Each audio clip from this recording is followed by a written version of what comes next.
BJP സംസ്ഥാന അധ്യക്ഷൻ രാജീവ് ചന്ദ്രശേഖറിന്റെ പിതാവും മുൻ വ്യോമസേന ഉദ്യോഗസ്ഥനുമായ എയർ കമ്മഡോർ MK ചന്ദ്രശേഖറിന് നാടിന്റെ യാത്രാമൊഴി. സൈനിക ഉദ്യോഗസ്ഥരും ബിജെപി നേതാക്കളും ബംഗളൂരുവിലെ വസതിയിലെത്തി അന്തിമോപചാരം അർപ്പിച്ചു. ബംഗളൂരു കുഡ്ലു ഗേറ്റിലെ രുദ്രഭൂമിയിലായിരുന്നു സംസ്കാര ചടങ്ങുകൾ. ഇന്ത്യൻ വ്യോമസേനയുടെ ചരിത്രത്തിന്റെ കൂടി ഭാഗമായ കമ്മഡോർ MK ചന്ദ്രശേഖറിന് വിട. മൃതദേഹം ഉച്ചവരെ ബലന്തൂരിലെ വസതിയിൽ പൊതുദർശനത്തിന് വെച്ചു. BJP കർണാടക സംസ്ഥാന അധ്യക്ഷൻ വിജയേന്ദ്ര, പ്രതിപക്ഷ നേതാവ് R അശോക, തേജസ്വി സൂര്യ MP തുടങ്ങിയ രാഷ്ട്രീയ നേതാക്കളും വിരമിച്ച മുൻ സൈനിക ഉദ്യോഗസ്ഥരും അന്തിമോപചാരം അർപ്പിച്ചു. 1954 ഇന്ത്യൻ വ്യോമസേനയുടെ ഭാഗമായ ചന്ദ്രശേഖരൻ 32 വർഷത്തെ സേവനത്തിന് ശേഷം 1986 എയർ കമ്മഡോറായി വിരമിച്ചു.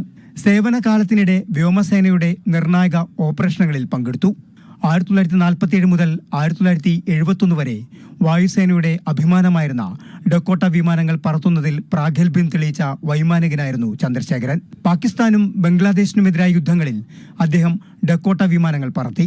കാലപ്പഴക്കത്താൽ വൈകാതെ ഡക്കോട്ട വിമാനങ്ങളെ സൈന്യത്തിൽ നിന്ന് പിൻവലിച്ചു.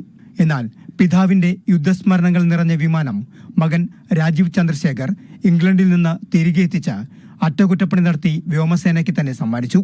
പഴയ VP 905 എന്ന നമ്പർ നൽകിയാണ് വ്യോമസേനാ മേധാവി air chief marshal BS Dhanoa MK ചന്ദ്രശേഖറിൽ നിന്ന് ഡക്കോട്ട ഏറ്റുവാങ്ങിയത്. വ്യോമസേനയുടെ യുദ്ധചരിത്രത്തിലെ ജ്വലിക്കുന്ന ഏടായി ഇനി MK ചന്ദ്രശേഖരൻ ഓർമ്മകളിൽ ജീവിക്കും. News desk, Asianet news. വാർത്താ നേരത്തിൽ ചെറിയൊരു ഇടവേള കൂടി.